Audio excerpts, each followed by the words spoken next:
Singh. I study in class 2A. Today I am going to tell you some important thing.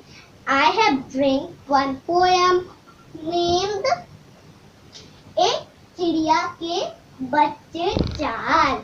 Okay, that's poem. And do you know what special thing is?